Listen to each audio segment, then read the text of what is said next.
Glory be to God. Amen.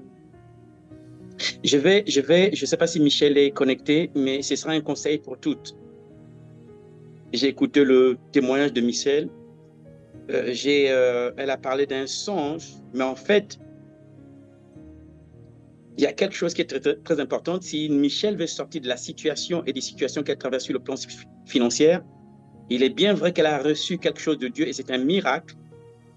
Mais elle doit savoir que Dieu n'a pas envie qu'en 2024, elle ne vive que de miracles. Ça veut dire que le temps de la manne est fini.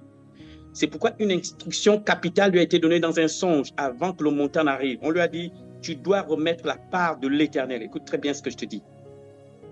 Si tu n'enlèves pas la part de l'Éternel, tu vas aller de haut en bas et haut en bas parce que la part de l'Éternel va sécuriser ce que tu as et le multiplier. Bien. Lorsque vous recevez de l'argent et que Dieu vous fait grâce, et vous savez que c'est Dieu qui vous a fait grâce.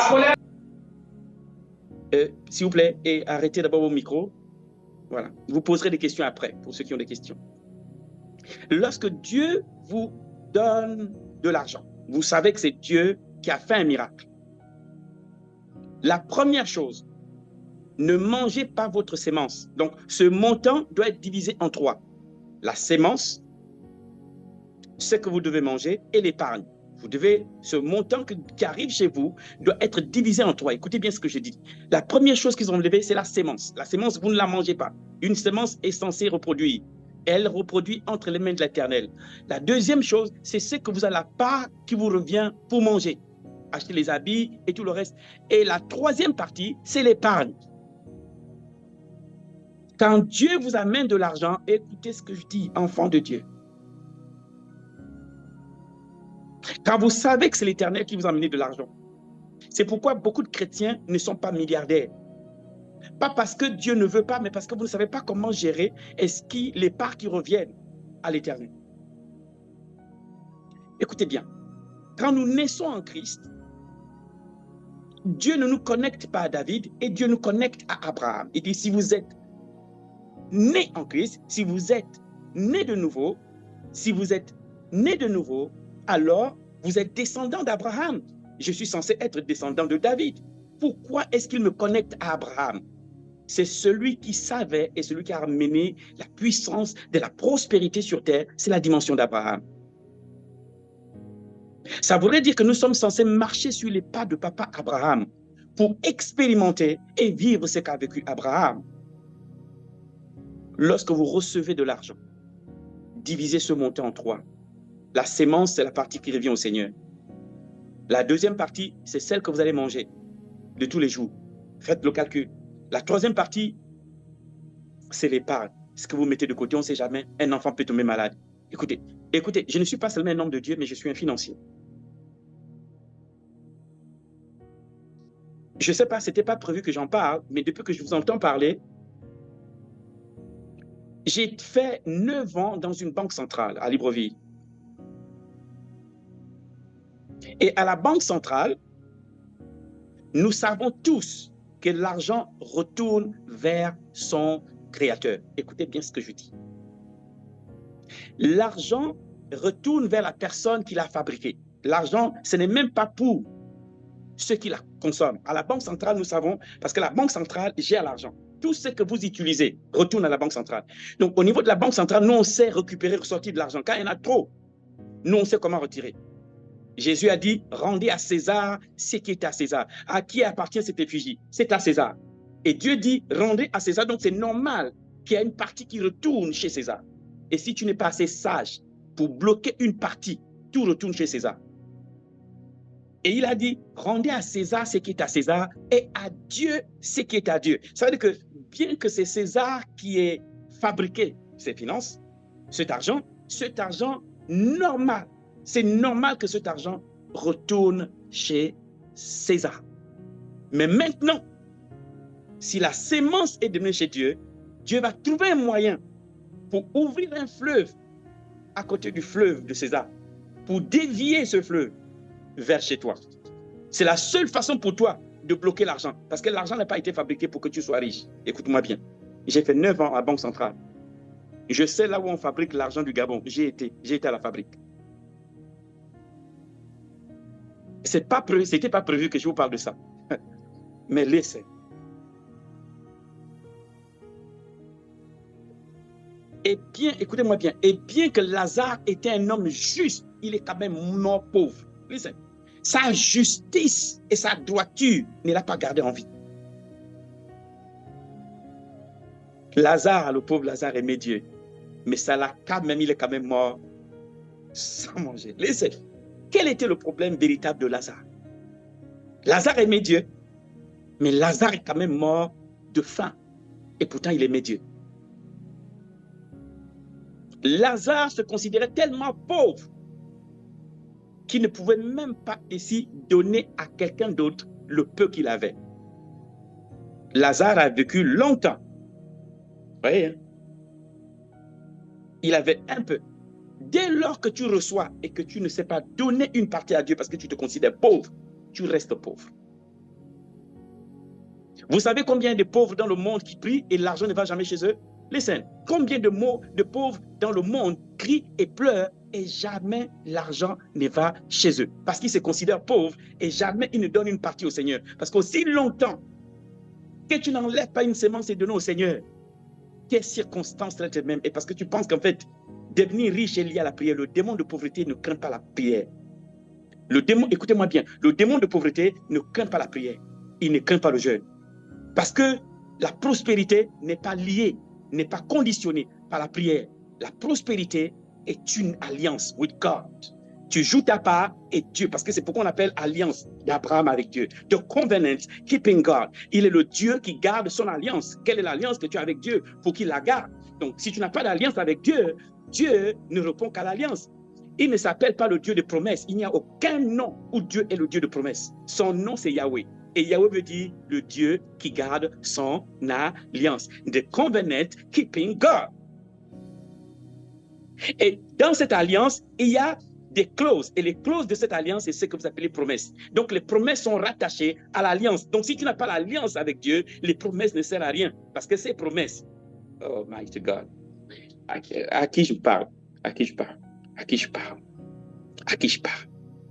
Who am I talking to? Who am I talking to? J'espère bien parler à des personnes qui savent que Dieu leur a dit tu seras prospère, tu seras élevé, tu seras puissante, tu seras puissant. Donc, je pense que je ne parle pas, je ne suis pas dans une mauvaise salle. Je pense que je suis dans la bonne salle. Et donc, les clés que je donne, je suis sûr que vous êtes assez spirituel pour comprendre les clés et changer la situation. Quand Jésus est mort, Jésus vous a sauvé vous et il n'a pas sauvé votre territoire. Listen. Vous avez été sauvé, mais Dieu n'a pas sauvé ton emploi et il n'a pas sauvé tes finances. C'est toi qui sauves tes finances. Donc, c'est toi qui sauves ton territoire en le donnant au Seigneur. Et là, on va introduire l'autel. Rozo pralé, chatalé, rabo, saka, tama. Et je ne sais pas si quelqu'un me comprend. Je ne sais pas si vous me comprenez, femme. Me comprenez-vous? Femme au pied du maître, ça veut dire qu'elle est assise. Elle a de quoi noter. Parce qu'au pied du maître, ça veut dire quelqu'un qui est enseignable, quelqu'un à qui on peut donner quelques lumières, quelques instructions pour elle. Avant de s'élever, il faut d'abord apprendre à marcher. Avant de courir, il faut d'abord apprendre à marcher. Avant de sauter, il faut que tu apprennes d'abord à te lever. Femme au pied du maître, hear the voice of God. Écoute la parole du Seigneur. Prophétiser, ce n'est pas seulement annoncer les événements futurs. La prophétie, c'est aussi la parole de sagesse. Et la parole de sagesse, elle planifie l'avenir. C'est elle qui te donne, Almighty God. À qui je parle? Pourquoi je vais sortir tout ça? Laissez. Les gens pensent que prophétiser, c'est annoncer les événements qui vont arriver. Oui, c'est un prophète, il a annoncé. Oui, c'est bien, j'ai annoncé, la sœur est rentrée là-dedans. C'est bien. Mais Joseph était un prophète. Quand Dieu veut rendre une nation prospère, il envoie Joseph. Et Joseph a la sagesse pour décoder les circonstances et positionner une stratégie pour que la nation sorte de la pauvreté et de la crise. Quelqu'un me comprend? Es-tu le Joseph de ta famille? Es-tu Daniel de cette époque? Vas-tu laisser Dieu te saturer de sa sagesse, la capacité à changer les choses, À chaque fois que Dieu, je m'étais souvent posé la question, mais pourquoi à chaque fois que Dieu amenait Abraham sur un territoire, là, il bâtissait un hôtel? J'ai dit, mais c'est bizarre, Abraham. C'est bien, tu aimais Dieu. Et il prend, il bâtit, il bâtit, il bâtit, il bâtit. Et puis, j'ai posé la question à Dieu, j'ai dit, mais Dieu, pourquoi il bâtit les hôtels partout? Et vous savez que les seules personnes qui bâtissaient les hôtels, c'est les seules personnes sur lesquelles Dieu a attaché son nom. Il est le Dieu d'Abraham, d'Isaac et de Jacob. Pourquoi? C'est des bâtisseurs d'hôtels et des bâtisseurs d'alliances.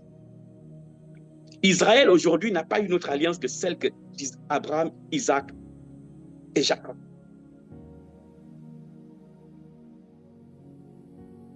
Pourquoi est-ce qu'Abraham, à chaque fois que Dieu lui donnait un territoire, il bâtissait là un hôtel?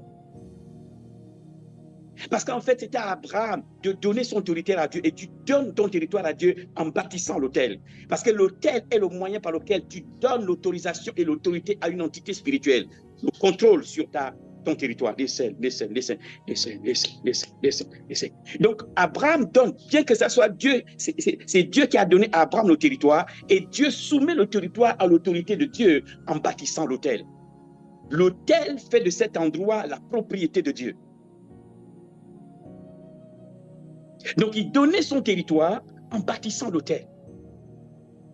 C'est pourquoi il a bâti des hôtels dans tout Canaan. Parce que l'autel est un moyen de possession. Laissez, mes enfants. L'autel est un moyen de possession. C'est pourquoi à beaucoup, j'ai dit, écoute, tu ne sais pas combien d'hôtels ont été bâtis dans ta famille depuis des générations. Tu ne peux pas pouvoir renverser tout ça. Tu ne sais pas combien il y en a depuis que ta famille existe. Depuis le premier aïeul, je ne sais pas, depuis les années 1800, 1900, 1700, les 100, depuis année 0, ta lignée. Tu ne sais pas combien d'hôtels ont été bâtis. C'est l'hôtel de l'Éternel que tu bâtis contre l'hôtel de Baal. Ce n'est pas toi contre les hôtels, c'est l'hôtel de l'Éternel que tu bâtis dans ton environnement. Et l'hôtel de l'Éternel combat l'hôtel de Baal. Je vais vous définir l'hôtel tout à l'heure, ne vous en faites pas. Je vais vous définir ce que c'est l'hôtel.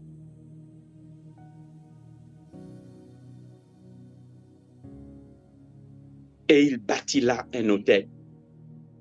Et l'hôtel est une porte spirituelle. L'autel est une porte spirituelle. C'est le carrefour entre le spirituel et le physique. C'est l'endroit où le spirituel récupère tout ce que le physique dépose. Listen, c'est le carrefour de croisement entre le monde spirituel et le monde physique. On appelle ça autel. C'est là où le monde spirituel récupère tout ce que le monde physique offre à Dieu.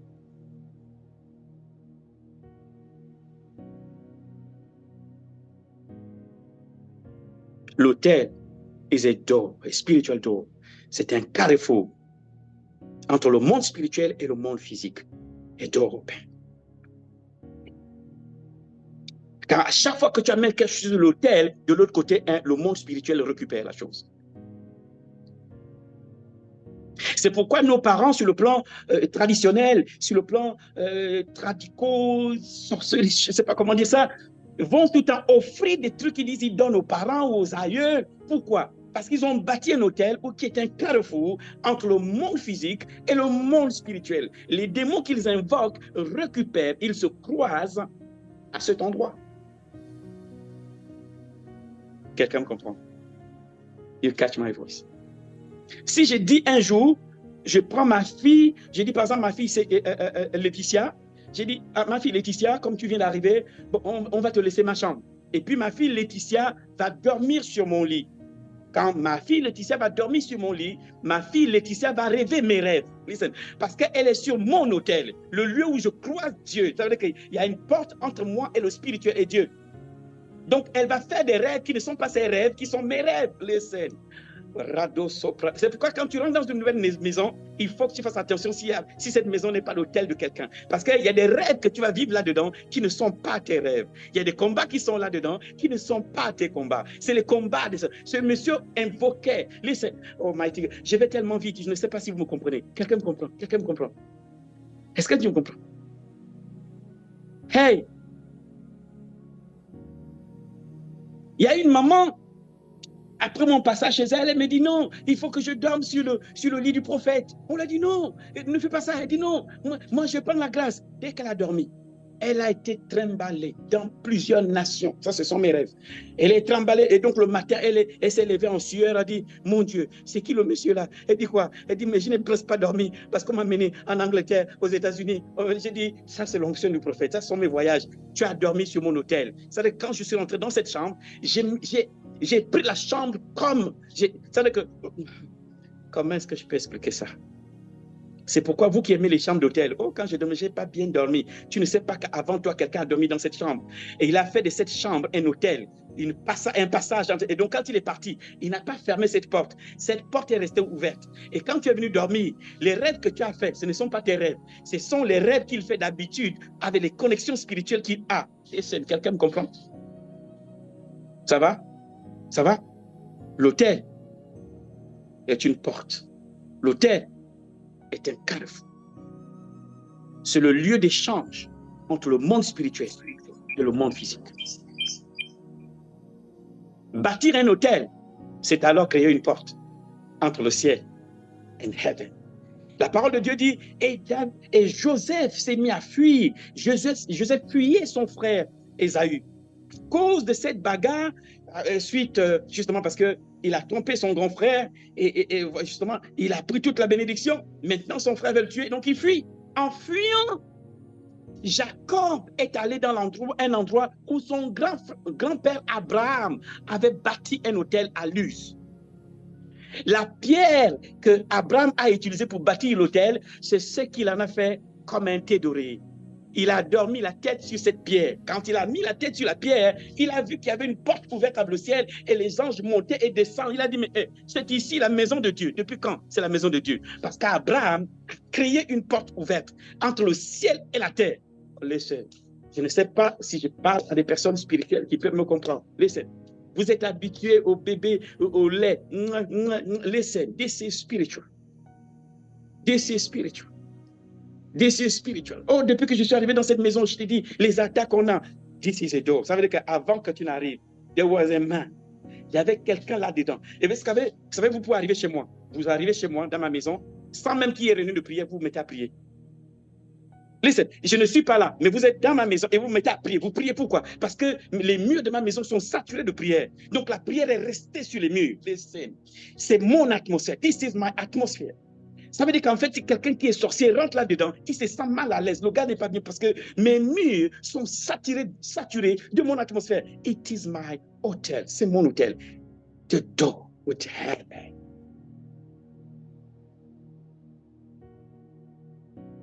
Quelqu'un me comprend?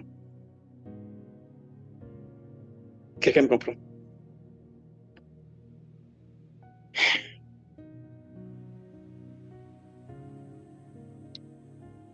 Je vous parle parce que je crois en vous. I believe in you. I believe.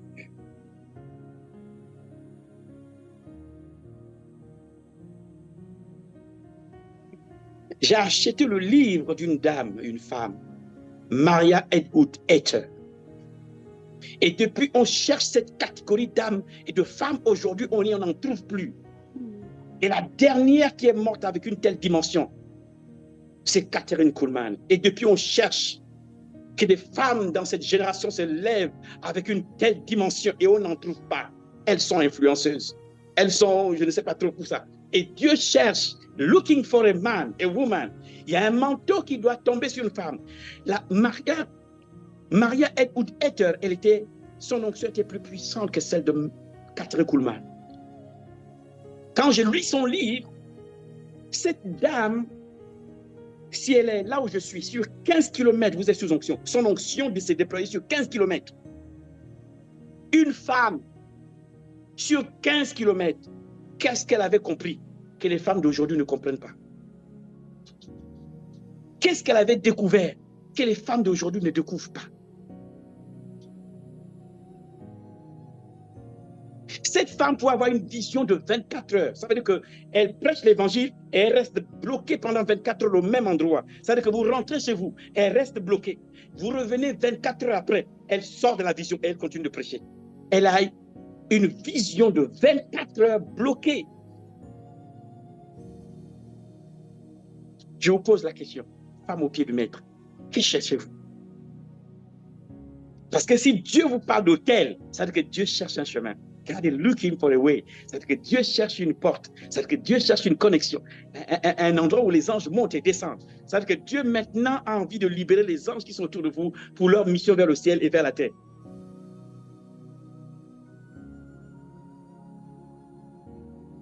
Si Dieu vous demande de venir devant l'autel,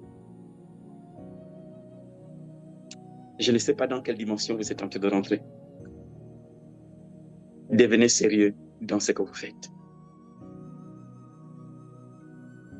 Vous devez savoir que l'autel qui a demandé le sacrifice de Jésus-Christ, ce n'est pas l'autel sur terre. Ce n'est pas l'autel de Moïse. Il y a un autel devant le trône.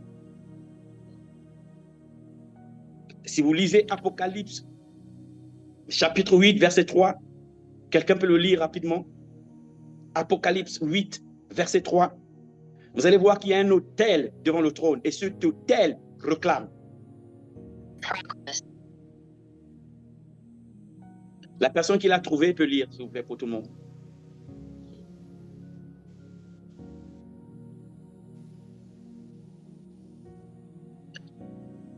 Je vais lire Apocalypse 8, verset 3. Oui. Un autre ange vint se placer près de l'autel. Il tenait un brûle-flamme en or. On lui remit beaucoup d'encens pour qu'il l'offre avec les prières de ceux qui appartiennent à Dieu sur l'autel d'or situé devant le trône. Donc, devant le trône, il y a un autel qui reçoit tout ce que vous donnez. Les parfums, les prières sont mélangés et déposés sur l'autel. C'est cet autel qui va demander justice pour le sacrifice de Jésus. En d'autres termes, la venue de Jésus était la réponse de Dieu à la demande de l'autel. Le temps où le châtiment sur tous les êtres humains était arrivé. Si Jésus ne venait pas, l'humanité mourrait. C'était la fin de l'être humain. C'est pourquoi Jésus, à la résurrection, il y a eu deux ascensions. Première ascension, c'est lorsqu'il rencontre Marie. Il dit à Marie, ne me touche pas. Je ne suis pas encore monté vers mon Dieu, votre Dieu. Mon Père, votre Père. Mais dis à mes frères. Donc, parce qu'il doit aller se présenter là où, la raison pour laquelle il a payé le prix, il doit d'abord se présenter devant l'autel qui est devant le trône. Le sang qui a été versé a été recueilli sur l'autel qui est devant le trône. Et c'est cet autel qui parle en ta faveur pour ton salut. Parce que le sang a été accepté. Et c'est cet autel qui jauge tout ce que tu amènes à Dieu. C'est ce même autel.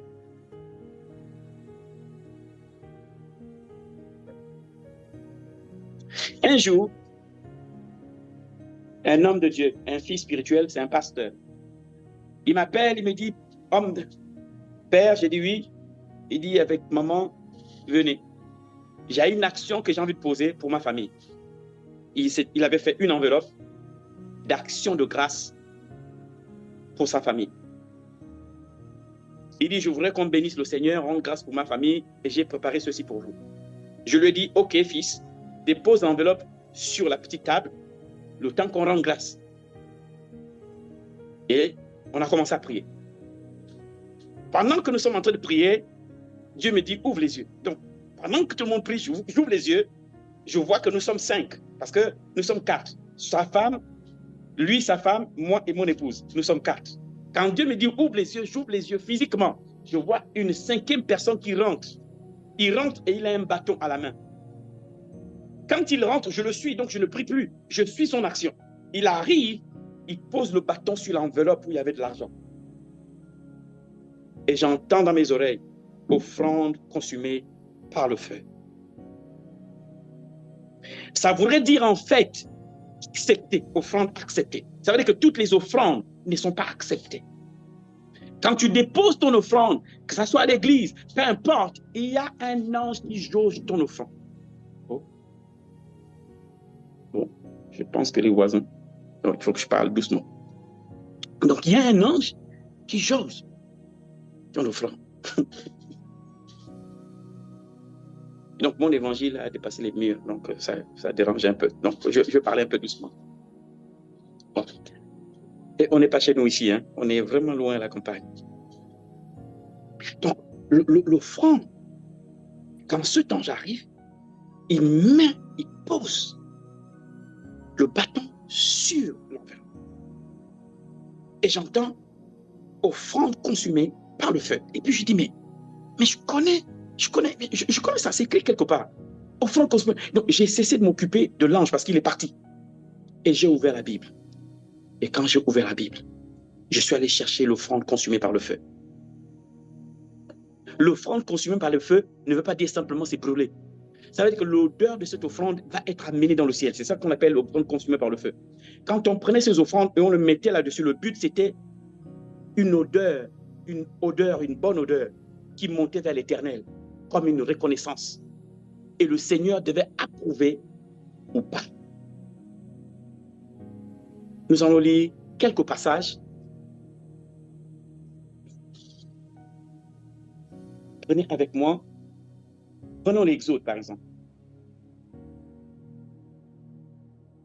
Exode 29, 18. Exode 29, 18 dit ceci. Exode 29, 18 dit, tu brûleras tout le bélier sur l'autel. C'est un holocauste à l'Éternel. Ça veut dire que quelque chose qui est brûlé. Holocauste, ça veut dire brûler. C'est un sacrifice consumé par le feu d'une agréable odeur à l'Éternel. Donc c'est un parfum. C'est que cette offrande, cette catégorie d'offrande est alignée et jointe avec le chant. De la même manière que ton adoration est un parfum, cette offrande ou ce sacrifice est aussi un parfum.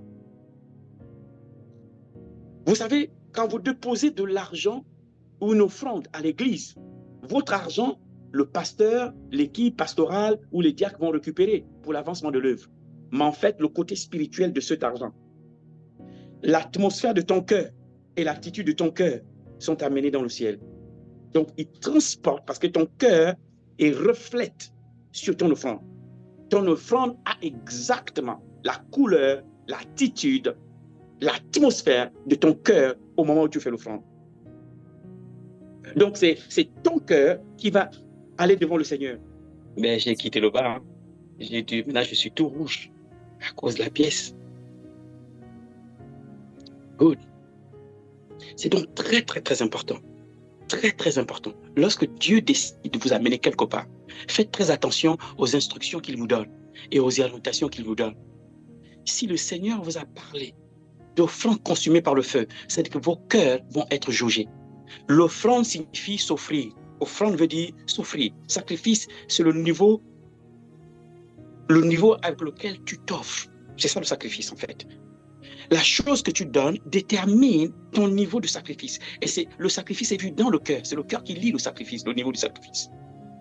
Quand quelque chose ne te touche pas ou n'a pas de valeur à tes yeux, c'est le cœur qui détermine. Et souvent, l'autel va jauger.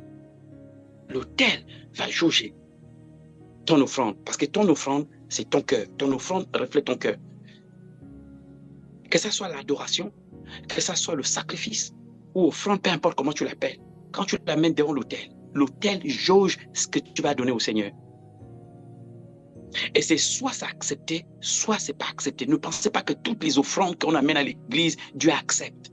Ça va être utilisé dans l'œuvre, oui, mais ça ne veut pas dire que Dieu forcément a approuvé.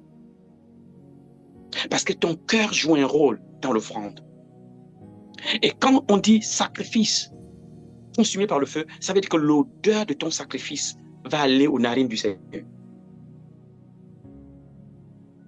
L'odeur de ton offrande. Ça veut dire que femme au pied du maître, ne négligez pas ce que vous devez donner au Seigneur et ne négligez pas ce que vous donnez au Seigneur. Chaque chose que vous faites pour le Seigneur, faites-le avec le cœur. Vous savez, aujourd'hui, lorsque nous Lorsque nous offrons, nous ne voyons pas, il n'y a pas d'action physique, mais dans l'Ancien Testament, physiquement, vous avez la réponse que Dieu n'a pas accepté l'offrande. Parce que quand on consumait, écoutez bien, quand on amenait le sacrifice et qu'on le mettait sur le feu, la fumée s'élevait tout droit. Et là, on comprenait que Dieu avait accepté le sacrifice. Quand Dieu refusait le sacrifice, la fumée revenait vers le bas. Et on comprenait que Dieu... Et nous, aujourd'hui, on n'a pas de moyen de savoir si Dieu a accepté ou il n'a pas accepté. La seule façon que nous avons de savoir que Dieu a accepté notre offrande, c'est l'attitude de notre cœur. Souvenez-vous, je vais vous montrer quelque chose dans la parole. Allez dans Genèse. Je vais prendre Genèse. Allez dans Genèse avec moi, je vais vous montrer.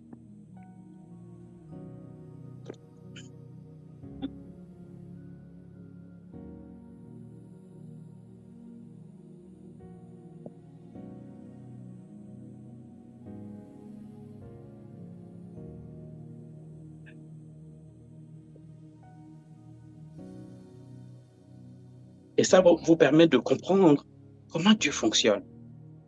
Je pense que Dieu vous appelle à quelque chose de...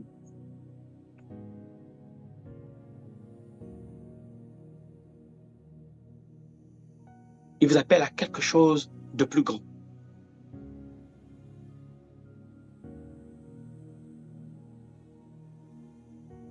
Je cherche, parce que ce n'était pas prévu, je cherche le verset de l'offrande de Caïn à Abel. Quelqu'un l'a trouvé?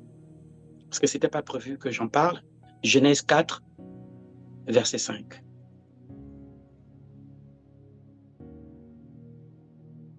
Écoutez bien, Genèse chapitre 4, verset 5, il dit, mais il ne porta pas son regard, un regard favorable sur Caïn et son offrande. Le problème, ce n'est pas l'offrande de Caïn, c'est Caïn d'abord et son offrande. Ça voudrait dire que Dieu a commencé par rejeter Caïn d'abord. De une fois, il n'est pas d'accord avec ton cœur, il ne prend pas ton offrande. Regardez, quelqu'un l'a trouvé? Et Abel de son côté, le verset 4 dit, et Abel de son côté en fit une des premiers-nés de son troupeau et de leur graisse. L'Éternel portant un regard favorable sur Abel et son offrande. Pourquoi il met sur Abel? Il n'a pas dit sur l'offrande d'Abel. Il dit sur Abel et son offrande. Ça veut dire que Dieu a vu le cœur d'Abel et Dieu a accepté le cœur d'Abel. Alors il va accepter l'offrande d'Abel. La raison pour laquelle Dieu a refusé l'offrande de Caïn, ce n'est pas d'abord parce que c'est l'offrande. C'est d'abord Caïn l'attitude. Donc il a d'abord refusé Caïn et son offrande. L'attitude. Vous ne pouvez pas changer de dimension avec Dieu si votre attitude vers l'adoration. L'offrande fait partie de l'adoration. L'offrande n'est pas un moyen de cotisation à l'église où on dit c'est l'heure de cotiser, participer à l'œuvre. Non, l'offrande en général fait partie du moment de l'adoration. En réalité, quand vous commencez à adorer Dieu, c'est à ce moment que chacun apporte son offrande, parce que l'offrande, c'est ton niveau d'engagement, ton offrande montre jusqu'où tu considères Dieu, jusqu'où tu t'es donné à Dieu. C'est pourquoi on appelle ça offrande, qui veut dire s'offrir.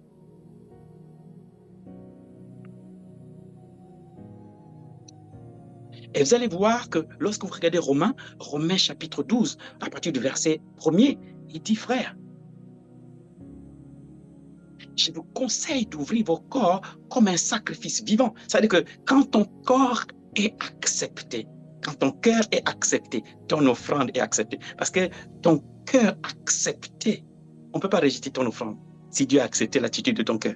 Donc la première chose que tu dois faire, c'est t'offrir toi-même comme une offrande. Donc Dieu n'a pas besoin d'abord de tes biens, de ton argent où tu boudes, ou encore on va encore demander. Dieu, c'est pas ça. Il dit c'est toi d'abord sur l'offrande. Une fois, je suis d'accord avec ton cœur. Tout ce que tu as apporté, ton cœur sera vrai avec moi. C'est pourquoi beaucoup d'enfants de Dieu ne connaissent pas des dimensions avec Dieu.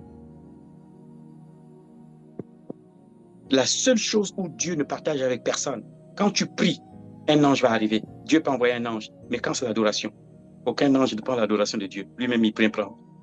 Parce que l'adoration lui appartient. Quand tu pries, Dieu peut venir comme il peut t'envoyer un ange. Mais quand c'est l'adoration, il n'y a que lui qui prend son adoration. L'ange a dit à Jean dans l'Apocalypse, il dit non, ne m'adore pas, adore Dieu. Je suis ton compagnon de service. C'est-à-dire que l'adoration lui est réservée. Si tu veux connaître des dimensions avec Dieu, ton cœur doit être un parfum de bonne odeur. Et tout ce que ton cœur doit poser comme acte sur l'autel doit devenir un parfum de bonne odeur.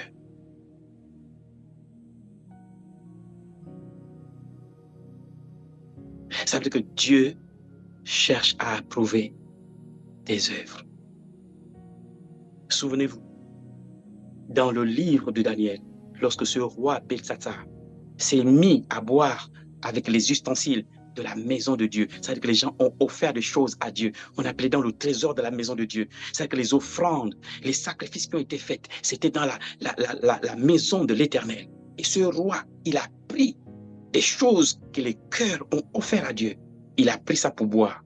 Et soudain, une main a apparu. Pesé, pesé, trouvé léger. Il a été pesé où? Dans le ciel. Le ciel l'a pesé, l'autel l'a pesé et trouvé léger. Et ce jour-là, son règne s'est arrêté. Dieu vous appelle à quelque chose de particulier, quelque chose de saint. Souvent, je dis aux enfants, mes enfants spirituels, j'ai dit, si tu veux adorer Dieu, même si c'est en 1 minute, fais-le bien. Même si c'est en 30 secondes, fais-le bien. C'est la seule chose qu'il te demande. L'adoration, il ne s'amuse pas avec.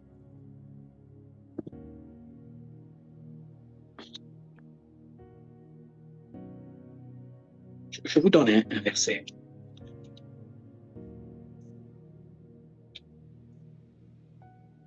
Je vous donne un verset.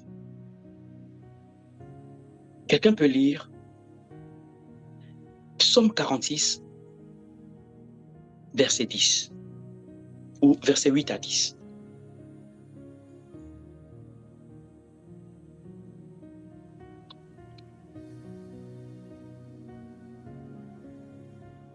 Je peux lire Psaume 46, oui. versets 8 à 10. Oui. L'Éternel des armées est avec nous. Le Dieu de Jacob est pour nous une haute retraite. Venez contempler les œuvres de l'Éternel, les ravages qu'il a opérés sur la terre. C'est lui qui a fait cesser les combats jusqu'au bout de la terre. Il a brisé l'arc et il l'a rompu. Il a rompu la lance. Il a consumé par le feu les chars de guerre. Amen. Le verset qui suit dit quoi? Arrêtez et sachez que je suis Dieu. Je domine sur les nations. Arrêtez et sachez que je suis Dieu. Quelle action nous demande? C'est pas juste arrêter de dire oui, je sais que tu es Dieu. Non! Ça veut dire que tu t'arrêtes. La seule chose qui montre cette personne étant Dieu, c'est la qualité d'adoration que tu lui donnes. Parce que l'adoration est donnée à Dieu. Donc quand il dit arrêtez et sachez que je suis Dieu, ça veut dire que regardez tout ce que j'ai fait. Amener l'adoration et les actions de grâce. Amenez-le à mon autel. C'est comme ça qu'on reconnaît que telle personne est Dieu. Parce que l'adoration, l'offrande, le sacrifice, c'est des choses qui sont réservées à Dieu. Dès lors que tu vois quelqu'un donner un sacrifice et une offrande à une idole, comment toi, tu arrives à montrer à Dieu qu'il est ton Dieu? Si c'est non ton niveau d'adoration, d'offrande, de sacrifice, parce que ça, c'est des choses qui vont vers Dieu. Souvenez-vous, les enfants, Dieu dit à Abraham, donne-moi ton fils, celui que tu aimes. Il dit celui que tu aimes. Abraham a 2 fils. Il y a Ismaël et il y a Isaac. Et Dieu précise, parce qu'il a vu que dans le cœur d'Abraham, Abraham aimait plus Isaac. Il dit, donne-moi celui que tu aimes. Et Abraham, c'est pourquoi beaucoup d'entre vous, vous ne savez pas comment fonctionne Dieu. Dès lors que Dieu te donne une prophétie, et tu sais que c'est Dieu, automatiquement, joint à la prophétie, une offrande. Joint à la parole, une offrande. Abraham n'attendait pas que la chose, dès que Dieu lui dit, je te donne ceci à toi, Abraham donne l'offrande à l'Éternel. Dès lors que le Seigneur dit à Abraham, Abraham, je ferai ceci pour toi et pour tes descendants, tout de suite, Abraham n'attend pas, il donne l'offrande. Notre niveau d'adoration est faible et c'est là où Dieu vous appelle. C'est pour qu'elle a parlé de l'autel, de l'offrande consumée par le feu. C'est la qualité d'offrande. Des cœurs sacrifiés pour Dieu, des cœurs entièrement donnés à Dieu, des cœurs détachés aux choses de ce monde, où quand Dieu dit donne-moi ça, tu le lui donnes sans te battre. Ce cœur-là d'adorateur. Un vrai adorateur ne peut pas s'éloigner de Dieu. Un vrai adorateur ne peut pas être orgueilleux. Un vrai adorateur. Quand Dieu nous appelle, le mot servir, c'est pas prêcher. Quand Dieu t'appelle à son service, ce n'est pas prêcher d'abord. Le mot servir signifie adorer. Un vrai prédicateur est d'abord un vrai adorateur. Si tu n'es pas un vrai adorateur, l'orgueil va te rattraper dans le sacerdoce. Tu vas gaspiller l'œuvre d'autrui. Parce que l'adoration, elle te consume toi. Le feu sur l'autel te consume pendant que tu adores. Et tout ce qui t'appartient, adore. Quand Josué a dit, moi et ma famille, nous servirons l'Éternel, il ne dit pas que nous allons prêcher l'Évangile. Il dit, nous allons adorer l'Éternel. Ça veut dire qu'on avait tout ce que nous possédons, on va amener à l'Éternel. C'est ce que Josué. Vous avez vu Josué pour prêcher l'Évangile? Jean dit, Jésus revient bientôt ou bien non. Josué mène des guerres, il tue les gens pour prendre le territoire, mais il dit, moi et ma famille, nous servirons l'Éternel. Et le mot pour servir qu'il a utilisé, c'est adoration. Nous servirons l'Éternel, nous adorerons l'Éternel, nous adorerons l'Éternel. Jésus a dit quelque chose au diable et le diable l'a laissé. Le diable lui a dit, si tu t'agenouilles et m'adores, je te donnerai tout ça. Parce que le diable veut être Dieu, il cherche des adorateurs. Laissez. Le diable est prêt à donner le monde entier pour une adoration. Il a dit à Jésus, il dit, si tu t'agenouilles et m'adores, le monde entier, je m'en fiche. Tout ce monde-là, je donne. Si toi, tu t'agenouilles et m'adores. Il est prêt à bazarder le monde entier pour une adoration. Mais qu'est-ce que Jésus lui dit? Il dit, il est écrit. Quelqu'un peut me rappeler? Oui, tu n'adoreras que l'Éternel, ton Dieu, lui seul. Il dit, tu l'adoreras que Dieu et tu le serviras lui seul. Et pourtant, ces mots veulent dire la même chose. Le mot adorer et le mot servir veulent dire la même chose. Le mot adorer veut dire, je ne m'inclinerai que devant le Seigneur. Servir veut dire, tout ce que je possède, c'est aux mains de l'Éternel, puisqu'il lui a été proposé le monde entier en échange de l'adoration. Et lui a dit, non, non, non, non. Si je dois m'incliner, c'est seulement devant l'Éternel, et toutes mes possessions serviront que l'Éternel. Je ne recevrai rien pour ma propre gloire. Et le diable a fui parce qu'il n'a pas pu corrompre Jésus dans l'orgueil, dans les biens. Dès lors que quelque chose t'empêche de servir Dieu, elle devient ton idole.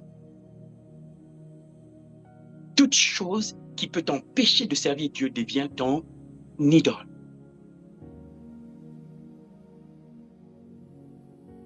C'est pourquoi la parole de Dieu, tu aimeras le Seigneur, ton Dieu, de tout ton cœur, toute ta force, ta pensée.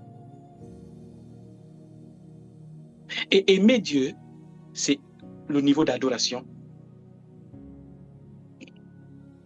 Et le niveau, justement, comment tu marches dans la parole. On n'aime pas Dieu en disant, Jésus, je t'aime. Ça n'a pas d'impact dans le ciel. C'est comment tu l'adores qui montre son niveau, ton niveau de soumission à sa divinité, au divin qu'il est, au Dieu qu'il est. Et l'offrande montre ton niveau de soumission. Le sacrifice montre ton niveau de soumission. Marcher dans la parole de Dieu montre ton niveau de soumission, de reconnaissance qu'il est Dieu.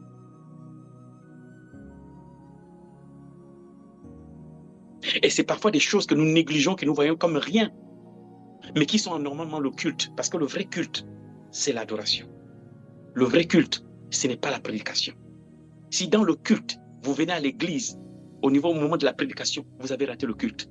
Parce que vous n'avez rien donné à Dieu. Le culte, c'est offrir à Dieu. La prédication, c'est maintenant Dieu qui vous parle, vous donne des conseils, et vous donne des orientations, et vous rentrez à la maison. Le vrai culte, c'est offrir à Dieu, c'est donner à Dieu. Ça, c'est le culte. Est-ce que quelqu'un me comprend? Si vous voulez changer de dimension, le vrai culte, c'est ce que vous offrez à Dieu, le vrai culte. Et quand vous offrez à Dieu, Dieu, l'autel, va jauger votre offrande. un jour, j'arrive à l'église et justement, je voulais un miracle. Et puis, un miracle financier.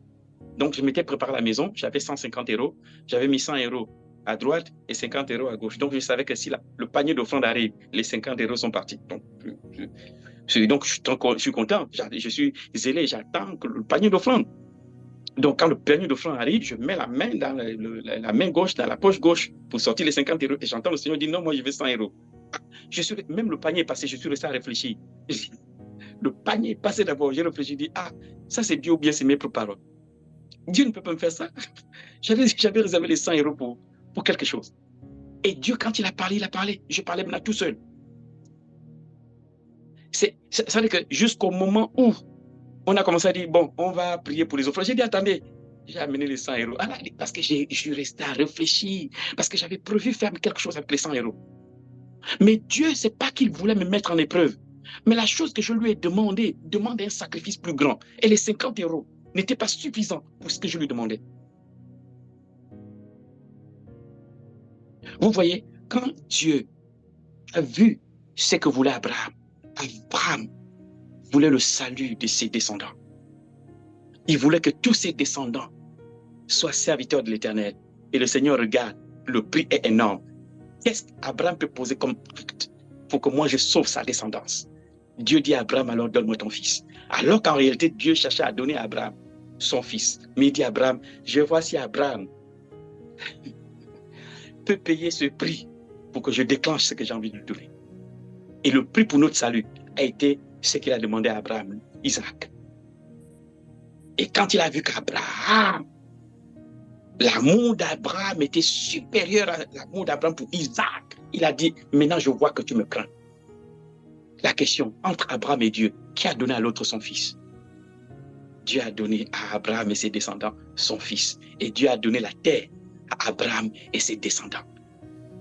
Et il a épargné Isaac. Il voulait voir le degré d'amour qu'Abraham avait pour lui. Il y a des noms, il y a des onctions, il y a des dimensions qu'on gagne par obéissance et non parce qu'on a beaucoup prié. Le nom de Jésus est puissant, pas parce qu'il est fils de Dieu. Non, la parole de Dieu dit. Il n'a pas regardé son égalité avec le Père, avec Dieu, comme quelque chose à revendiquer, bien qu'il était Dieu.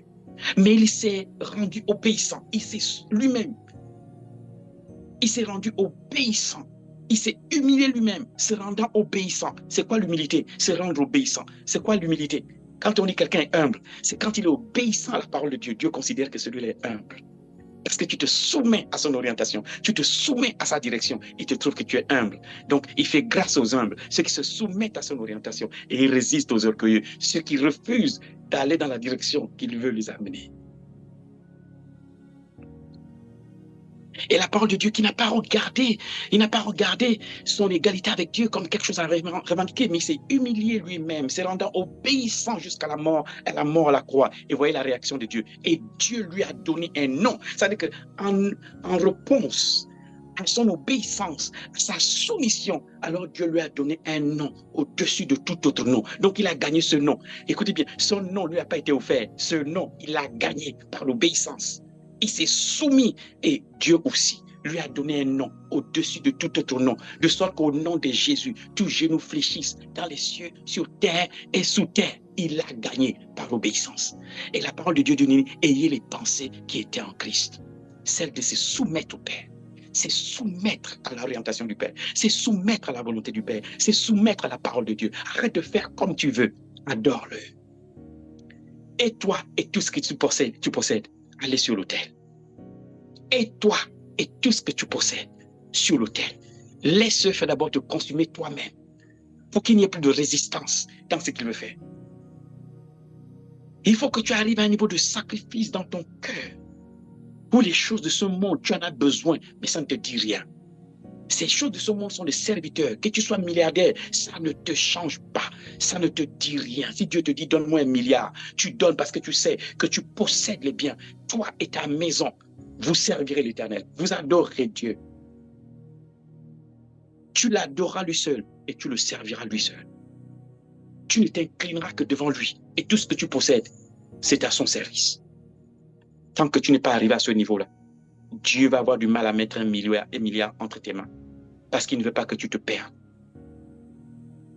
Parce qu'il ne veut pas que le milliard te dicte la conduite. L'autel va te changer. L'autel consumé par le feu va te consumer d'abord. Et consumer ton offrande. Et monter vers l'Éternel comme un parfum. Paul a dit, offrez-vous vous-même comme un sacrifice vivant. D'une bonne odeur à l'Éternel. Offre-toi toi-même d'abord. Et tu vas voir que tout ce que tu vas offrir à Dieu est de qualité. Et ce sera un parfum de bonne odeur. Cesse de te... Mets-toi sur l'autel. Tu dis, Seigneur, je m'offre à toi comme un sacrifice vivant. Consume. Enlève la rébellion de ce cœur. Enlève la rébellion de ce corps. Je veux faire ce pourquoi je suis ici. Je veux faire ta volonté. Oh Dieu. Alors, femme au pied du maître, tu vas connaître des dimensions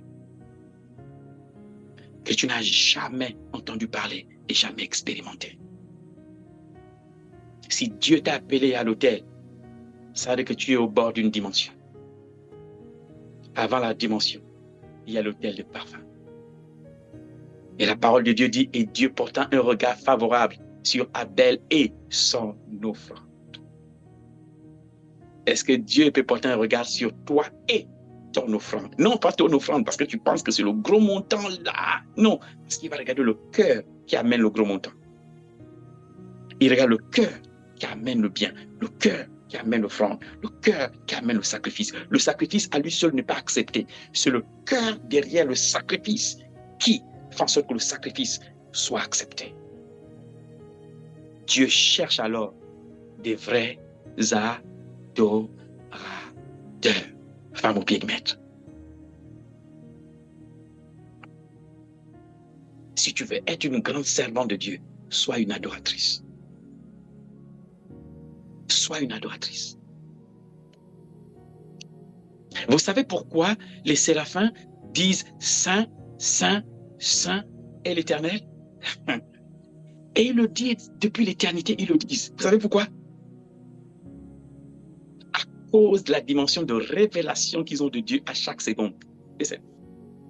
À chaque seconde, il y a une facette différente de Dieu. Il dit Saint, et une autre facette Saint, et une autre facette Saint, parce que Dieu est tellement multi et, je ne sais pas, de dimensions que vous ne pouvez pas cerner Dieu. Ils ne l'ont jamais laissé, les enfants. How can I tell you? How can I tell you? Comment est-ce que je peux vous dire?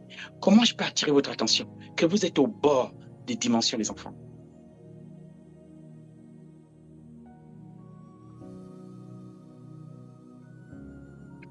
S'il a dit bâtissez l'autel, et s'il a dit offrande consumée par le feu, ça veut dire qu'il veut avoir du plaisir. Ça veut dire que c'est des offrandes d'une fumée qui s'élève au ciel, d'une odeur agréable à l'Éternel. Et quand Dieu accepte cette offrande, essayez d'imaginer ce qui va vous arriver. Et ce qui va arriver à vos ennemis. La dimension dans laquelle vous allez vous retrouver. La compréhension des mystères de Dieu.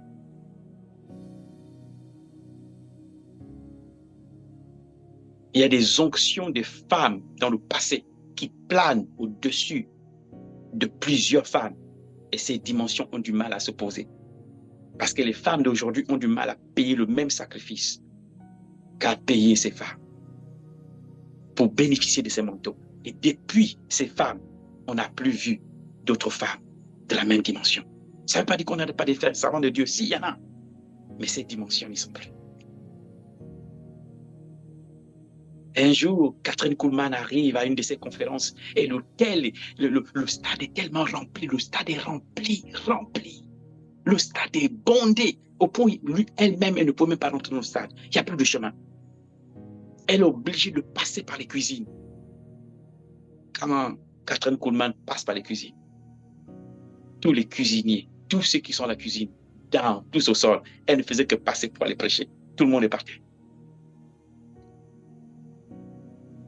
Où sont ces onctions? Vous savez, femme au pied du maître, vous êtes en train de taper quelque chose dont vous ne savez pas. Laissez. Vous êtes en train de cogner à des portes que vous ne savez pas. Votre soif, votre envie Votre innocence fait que Dieu risque de vous donner accès à des dimensions que vos mères et vos pères n'ont pas connues. Parce que Dieu cherche une catégorie de femmes qui vont porter des onctions et des dimensions.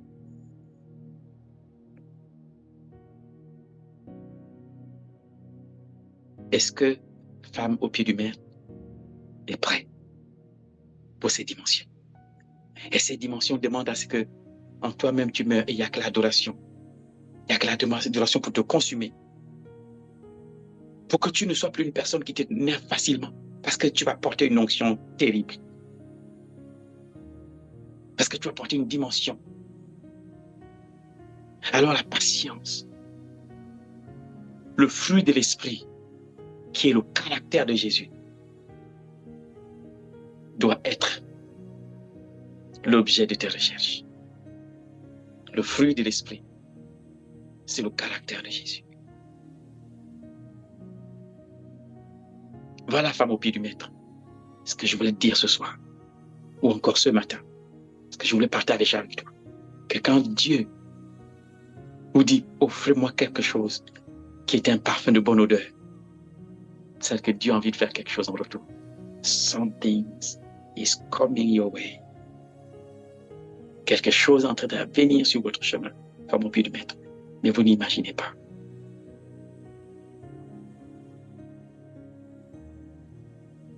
Amen.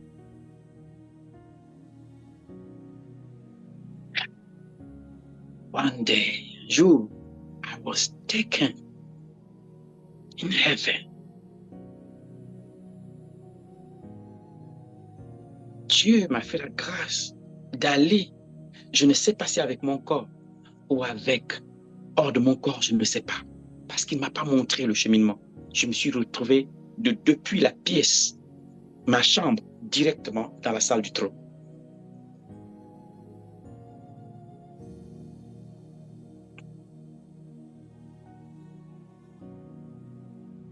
Et je me pose la question, si vous êtes prêts, vous êtes en train de déclencher un réveil.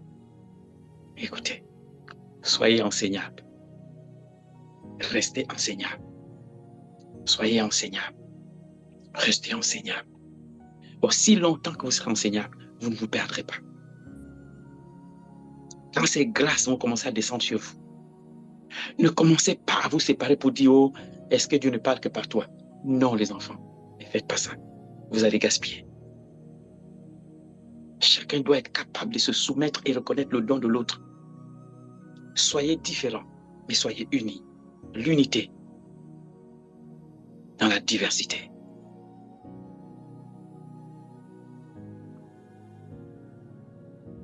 Il y a une chose que vous devez savoir, et je vais terminer par là. C'est que Dieu sait et il connaît tous vos challenges. Un jour, j'avais un challenge et j'ai prié Dieu pour le challenge et il me parle d'autre chose. C'est-à-dire que je me suis dit, mais attends, est-ce que tu ne vois pas que je vis une situation difficile et toi, tu me parles d'autre chose? Comme pour me dire, je connais. Ce dont tu veux me parler, je le sais. Règle d'abord telle autre chose. Et moi, je dis, mais je ne comprends pas. Pourquoi je t'amène? J'ai pris même les temps de jeûne. C'est pour te présenter ce problème. Et arrivé là-bas, les révélations n'ont rien à voir avec mon problème. Ça veut dire que Dieu veut te dire, j'ai déjà entendu. Je sais. Il y a des personnes ici qui en 2024 ne vont plus connaître les pleurs des saints. Il y a des personnes ici qui en 2024 ne vont plus connaître les pleurs. Les saints, votre problème est réglé. Appartement, papier, finances, enfants, en tant que prophète de Dieu, je me tiens pour vous, before God Almighty.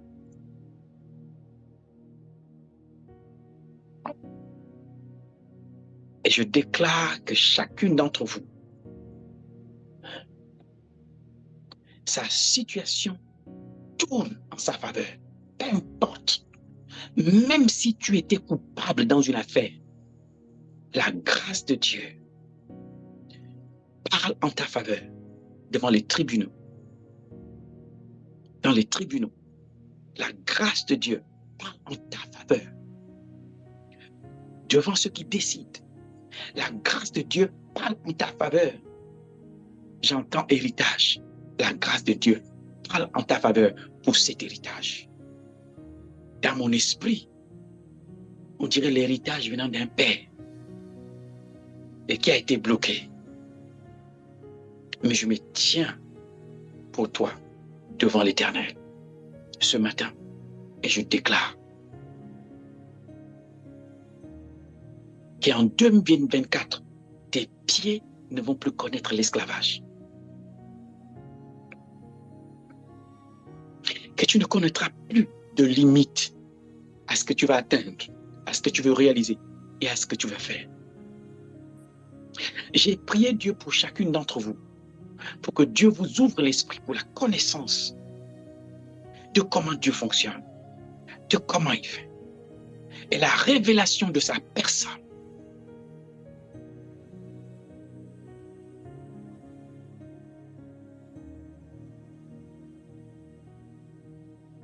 J'entends une cloche. Ça veut dire que de 2024 va voir des personnes se mettre en couple, ceux qui ne sont pas mariés. Parce que j'entends de cloche, ça veut dire que le temps du mariage est arrivé. Ça veut dire que beaucoup vont rencontrer leurs frères en 2024.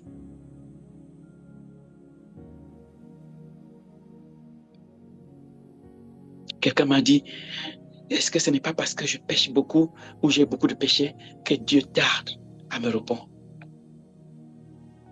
Si c'était ça, Jésus ne serait pas venu. Parce que quand il est venu, il n'y avait même pas espoir que l'un d'entre nous soit sans péché. Mais il est quand même venu. Quand sa grâce te localise, the grace of God. The grace of God tonight. Ce soir, pendant que je te parle, la grâce de Dieu, the grace of the Almighty God. Certaines parmi vous, peut-être ne savent pas ce qu'elles doivent faire, mais ce voile est ôté de dessus ton intelligence pour que tu découvres le chemin tracé par l'Éternel pour toi. Dieu cherche une armée. C'est pourquoi il vous a mis ensemble. Et aucune d'entre vous ne perdra son héritage. Je prie et pendant que je parle, l'esprit de guérison, l'esprit de restauration pénètre, descend sur vos vies, parcourt tout votre être et restaure. Que toutes les mauvaises choses que vous avez pu vivre en 2023 s'arrêtent à la fin de cette année pour que vous rentrez dans la nouvelle année avec une nouvelle grâce, une nouvelle dispensation. Et parce que vous avez voulu qu'un prophète vous parle à l'oreille d'une nouvelle année, I prophesy and I declare que l'Éternel qui vous porte par ses ailes d'aigle au sommet des collines et des montagnes. Si pendant que je te parle, tu es toujours devant cette montagne et tu ne sais pas, l'ennemi a tout fait pour te bloquer le chemin, pour t'empêcher de progresser. Je m'attache avec toi dans ce combat et je déclare à ta circonstance, in the name of Jesus Christ.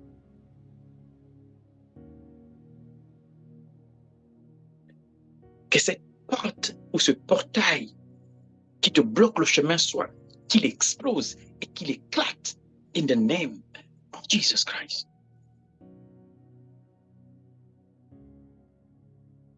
Je prie maintenant que Dieu plonge ta tête dans le monde des songes, dans le monde des révélations, dans le monde de la connaissance, dans le monde du savoir. Et que Dieu te donne la capacité de lire les temps et comprendre les temps et savoir ce qui doit être fait dans chaque temps, chaque période.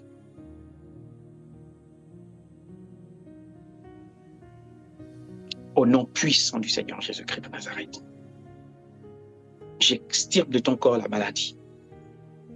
J'extirpe de ton corps la maladie. Ce soir, la malédiction n'a pas de pouvoir sur toi. Elle n'a pas de pouvoir, elle n'a pas d'autorité sur ta vie. Peu importe de qui elle vient, elle n'a pas de pouvoir sur toi. La parole de Dieu dit, elle dit, l'enchantement n'aura pas de pouvoir sur Jacob, ni la divination sur Israël. L'enchantement n'a pas de pouvoir sur toi, ni la divination. En cette période, ils ne peuvent pas te localiser et savoir où tu es. Tu disparais des écrans de la sorcellerie. Tu disparais des écrans de tout ce qui essaie de te piller sur le plan spirituel pour savoir si tu avances ou tu n'avances pas. La divination n'a aucun pouvoir sur Israël. Et tu es Israël spirituel, descendant d'Abraham en Christ Jésus. Je viens prier pour que Dieu étende les limites des possessions en 2024.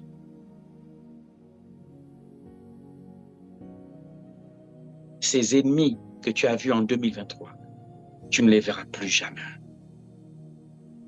Tu ne les verras plus jamais. Ces mauvais rêves que tu fais constamment, tu ne les verras plus jamais. Parce que l'hôtel que tu vas bâtir va changer l'atmosphère de ta maison, de ta chambre.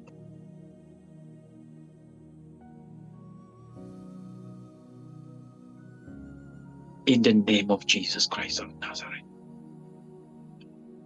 J'ai prié Dieu maintenant pour que les anges que Dieu a affectés à ta vie montent et descendent. Pour que les choses qui étaient impossibles en 2003 deviennent possibles en 2024. In the name of Jesus Christ. Tu as peut-être des problèmes pour financer tes études. Écoute, la provision spirituelle, la provision de Dieu is coming your way. Dieu va affecter des anges en charge de la prospérité des enfants de Dieu pour t'ouvrir les portes financières où tu n'attendais pas, ou même tes ennemis vont t'aider financièrement. Au nom puissant du Seigneur Jésus-Christ de Nazareth. Pendant que je pars, certains qui avaient des chaînes aux pieds, les chaînes éclatent. Comment savoir qu'on a des chaînes aux pieds? C'est-à-dire qu'on fait un pas en avant et 2 pas en arrière. Un pas en avant, 2 pas en arrière. Et là, tu comprends que quelqu'un te retient. Tu comprends que quelqu'un lutte avec ta progression. Mais ce soir, tu es libéré, release et propulsé vers ta destinée in Christ Jesus. In the name of Jesus. La parole de Dieu dit, il dit ce joug que tu portes, va t'être ôté. Il dit ce joug ira chez la personne qui t'a mis le joug. C'est-à-dire que le joug sera sur la tête et le cou de la personne qui t'a mis le joug. Il dit ce joug va être brisé à cause de quelque chose. Because of the anointing. Il dit ce joug va être brisé à cause de l'onction. Because of the anointing. Et l'onction du Saint-Esprit, c'est le cadeau que Dieu a fait à ses enfants. L'onction du Saint-Esprit n'est pas seulement un moyen pour chasser l'ennemi, mais c'est aussi un revêtement dans lequel tu te caches, à l'abri du Très-Haut. L'onction qui descend ce soir est une ombre dans laquelle tu te caches. La parole de Dieu dit, the secret place of the Most High. Cette onction va agir comme le lieu secret où tes ennemis ne peuvent pas percer le secret, savoir où tu es. Écoute-moi, femme au pied du maître. 2024 va être une année particulière pour toi. Et parce que vous avez pris le temps de reconnaître ce que Dieu a fait pour vous, alors le zèle de Dieu va se déployer pour vous, pour faire encore plus. L'une des choses que Dieu peut reprocher à son enfant, c'est que l'enfant vive des choses, que Dieu fasse des choses et tu n'es pas reconnaissant. Plus tu es reconnaissant, plus Dieu a envie de faire. Plus tu es reconnaissant, plus Dieu a envie de faire. Plus tu es reconnaissant, plus tu as envie de faire. Dieu a envie de faire. Il a dit à Nathanaël, parce que seulement j'ai dit ça, et tu dis que je suis Dieu. Nathanaël, tu vas voir des choses plus grandes que ça. Et il dit, maintenant vous verrez le ciel ouvert et les anges monter et descendre. Tout simplement parce que Nathanaël a dit, ah, tu as vu ça? Nathanaël était choqué par la révélation. Et Nathanaël a dit, non, toi tu es Dieu. Il dit, ah Nathanaël, je t'ai dit ça et tu crois? Nathanaël, parce que tu as cru au peu que je t'ai dit, tu vas voir des choses plus grandes. Quand tu commences par rendre grâce pour le peu que Dieu, c'est peu aux yeux des hommes, mais c'est que Dieu fait pour toi. Dieu se lève pour toi. Dieu a envie de faire mieux. Dieu a envie de faire plus. Vous savez pourquoi il vous a demandé de bâtir l'autel à l'Éternel, offrande consumée par le feu? Ça veut dire que Dieu a envie de faire plus. Il dit, soyez reconnaissants. Parce que l'action de grâce, c'est l'attitude de reconnaissance devant l'Éternel. C'est ça l'action de grâce. Et il faut que ce parfum d'action de grâce monte vers le ciel. Et quand il est content, il a envie de faire parce qu'il sait qu'il va envoyer un autre parfum. Et il va faire, et parce qu'il sait que tu vas pas te limiter dans le fait de lui offrir son parfum. Parce qu'il aime ce parfum. Et plus tu le lui donnes, plus il a envie de faire. Plus que tu le lui donnes, plus il a envie de faire. Plus tu es reconnaissant, plus il a envie de faire. Plus tu es reconnaissant, plus il a envie de faire. C'est pourquoi il t'a appelé à cette attitude de reconnaissance, ou d'action de grâce et de remerciement. Parce que si tu es fidèle dans ce qui est petit, tu seras fidèle dans ce qui est plus grand. Cultivez l'humilité. L'adoration doit devenir un vêtement pour vous. Ça doit devenir quelque chose de naturel pour vous. Pratiquez-le chez vous constamment, pas seulement quand vous êtes ensemble. Lorsque les disciples ont commencé à reconnaître Jésus tel qu'il est, la parole de Dieu dit, une grande grâce s'est reposée sur chacun d'entre eux. Une grande grâce. C'est-à-dire que personne ne manquait de dons, au point où Philippe pouvait disparaître et apparaître. Mais Philippe n'était pas parmi les leaders, parmi les apôtres. Mais il fait partie du groupe qui honorait le Seigneur chaque jour. Et la grâce que Dieu a donnée à Philippe, c'est de disparaître et d'apparaître dans des endroits. Chacun d'entre eux avait une grande grâce.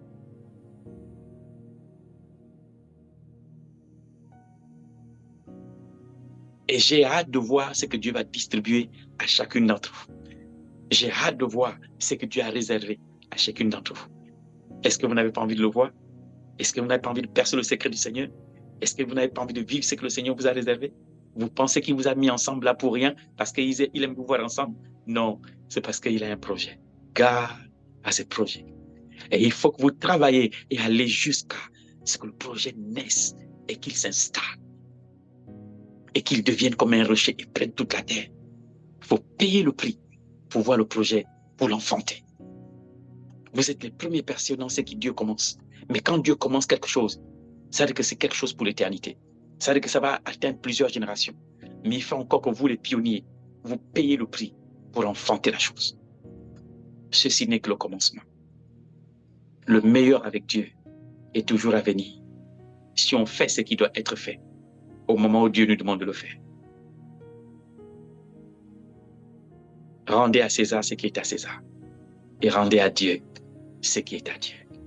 May God keep on blessing you. Que Dieu continue de vous bénir. Et que Dieu vous garde et vous préserve. C'est à vous de révéler au monde ce que Dieu a caché aux âges passés jusqu'à ce que vous naissiez. La raison pour laquelle vous êtes né est sur le point de se dessiner. À vous de l'enfanter. À vous de nous montrer ce que Dieu a caché en vous. Je crois en vous et je suis prêt à vous défendre et à protéger et prier jusqu'à ce que ce mouvement devienne ce que Dieu a planifié depuis l'éternité. Maintenant, femme au pied du maître, à toi de jouer. Que Dieu vous bénisse et Dieu vous garde. Est-ce que quelqu'un a une question? Ah mais papa, du coup, j'ai eu une expérience. Ah Je bon? ne sais pas s'il faut l'expliquer. En fait, genre, j'ai eu, j'ai envie de dire, une vision pendant une semaine. Genre, chaque jour, c'est comme si je recevais une portion. Est-ce qu'il faut que j'explique mes noms? Tu peux Ou, le faire. ok. Déjà, quand on a commencé les temps de jeûne, le Seigneur nous a donné une instruction et tout ça.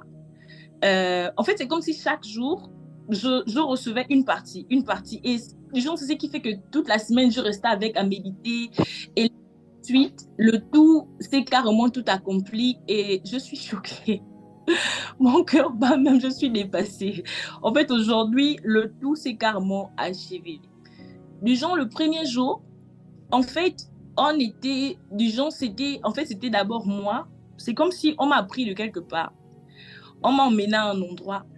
Et moi, ce que je faisais, en fait, c'est comme si je repêchais tellement. En fait, je repêchais des endroits pour venir là où j'étais. Et là où j'étais, en fait, là où j'étais d'abord là avant, c'est comme si j'avais réussi à créer une atmosphère, en fait. Je ne sais pas comment expliquer ça, mais c'est comme si l'endroit là, en fait, je revenais d'un endroit vraiment ténébreux. Et je suis arrivée à un endroit et j'ai réussi à faire que l'endroit où je suis restée là, en fait, j'ai créé une atmosphère de manière à ce que ça soit convivial et bien, en fait. Et je repêchais les gens. Et à chaque fois que les gens venaient à l'endroit où j'étais là, en fait, les gens venaient, mais il y en a qui venaient déjà bien habillés, d'autres venaient avec des habits déchirés, d'autres venaient de manière pas bien. En fait, il y avait toutes sortes de catégories, s'il faut dire, et des classes sociales et de manière d'être. Mais à chaque fois qu'ils venaient là, ils avaient tous, j'ai envie de dire, le même vêtement au même niveau. Et arrivé à cet endroit, on est quitté de là. En fait, c'est comme si on se retrouvait à un autre endroit, mais moi, j'étais de l'autre côté de la porte. Et les gens cognaient pour venir de l'autre côté. Et là, je remettais des flammes. En fait, tu vois, je ne sais pas quelle image prendre, mais c'était comme des... je ne sais pas, au pays, on appelle ça comment? On appelle ça comment? La torche indigène, du genre, c'est un bois, comme ça, on met le feu dessus. Tu vois, il y a le feu, voilà. Et je remettais ça en fait, à chaque fois que quelqu'un venait, je lui remettais, il rentrait et il changeait encore de vêtements. Mais bizarrement, il y a des gens que j'aime, que je voulais remettre. Je ne comprenais pas, mais Dieu ne voulait pas que je remette à ces personnes. Et bizarrement, il y a comme une nouvelle vague qui est venue. Pendant que les personnes qui étaient là depuis, j'étais triste parce que je voulais leur remettre ça. Mais Oui, le flambeau, mon avis. je voulais voilà, leur remettre le flambeau là. Mais c'était des flammes en fait, c'était du feu.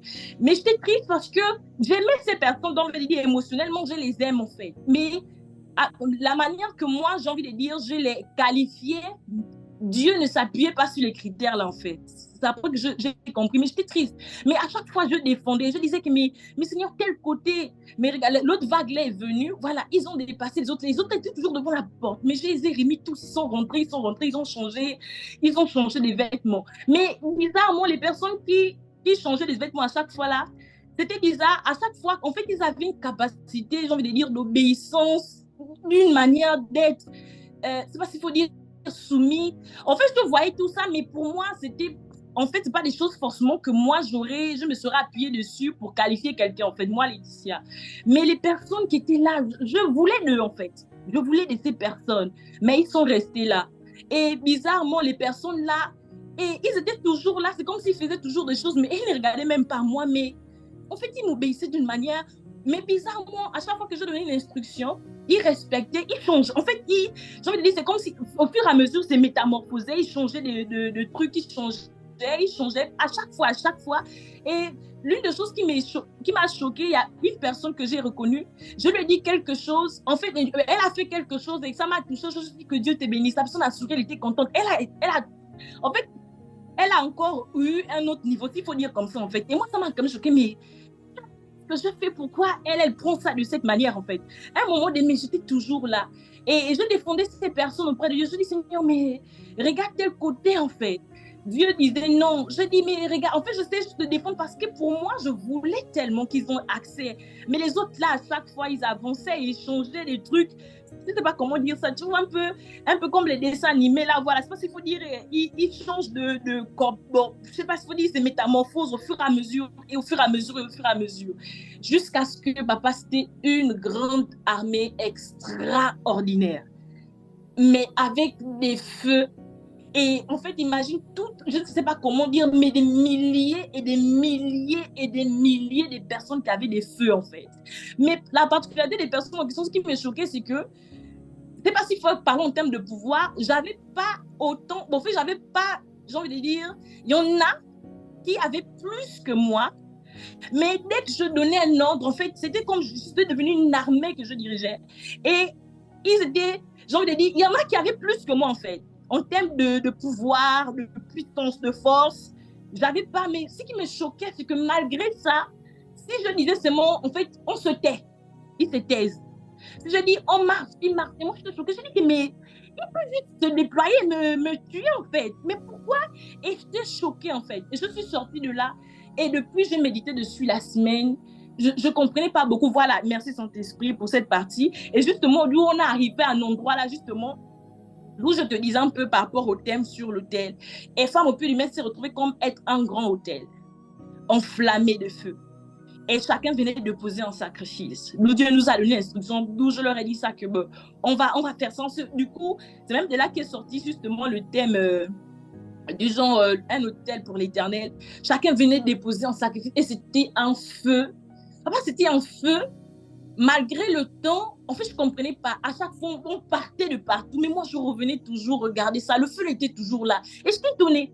Je ne comprenais pas pourquoi il y avait toujours autant de feu, en fait. Et là, j'étais... En fait, tu vois, le genre de tristesse qui te brise. En fait, j'étais tellement... Je ne sais pas s'il faut dire, c'était de la joie, de la reconnaissance. Qu'est-ce qu'on met?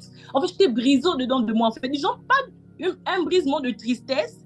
Tu vois, quand Dieu te montre, en fait, son pouvoir, tu sens que tu es... En fait, tu reconnais juste que tu n'es rien, en fait. Mais Dieu est tout, en fait. Et je me suis retrouvée dans ça. Et là, ce soir, alors, depuis, je pose juste des questions à Dieu par rapport à ces personnes parce que je suis troublée. Je suis troublée. Je me dis, Seigneur, mais... Et là, alors qu'on a commencé à prier, Dieu m'a parlé, Dieu m'a donné 2 mots. Il m'a dit l'obéissance, il m'a dit la soumission. Et je suis restée avec, je méditais dessus, je méditais. Et quand tu as enseigné, tu as parlé justement de l'attitude du cœur. Et c'était la clé, en fait. Parce que moi, je défendais, j'ai de regarder leurs actes. J'ai dit, mais Seigneur, regarde, la personne fait telle chose quand même. Et comme ça, en fait, parce que je suis restée à défendre.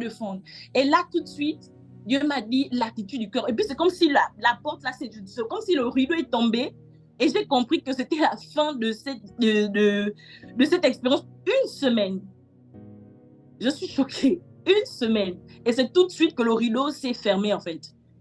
Que j'ai compris qu'en fait, là, c'est fini. Bon, du moins, le truc là est fini, en fait. Bon, je sais pas comment dire, mais je sais juste que c'est fini. En fait, je sais juste, et je sais que c'est fini, en fait. Du coup, c'est ça. Et je suis en même temps troublée. En même temps, je me pose des questions. En même temps, je me demande. En même temps, je suis comme ça. Bien, la fille. Toi aussi, en tant que leader, reste enseignable.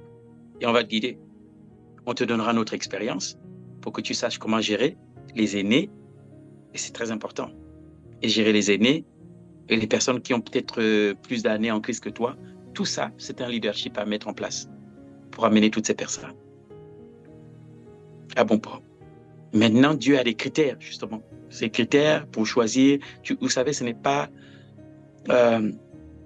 c'est pourquoi, justement, Dieu nous met dans plusieurs épreuves pour briser notre résistance. Parce que quand la parole de Dieu, Ésaïe dit, j'entends un grand bruit sur la montagne, des peuples nombreux qui poussent de cris. Et ensuite, il dit, l'Éternel passe en revue l'armée qui va combattre. Ça veut dire que le général passe en revue pour voir qui est prêt et qui n'est pas prêt. Vous savez? Donc, lorsque une armée, un général, justement, veut former une armée d'élite, il y a des critères, il y a des tests. Il va tester cette armée. Chacun d'entre vous sera testé. Et j'ai pris Dieu que vous réussissez. Oui. Laetitia peut être la responsable de ce groupe, mais c'est Dieu qui teste. D'accord? Et ça, c'est très important.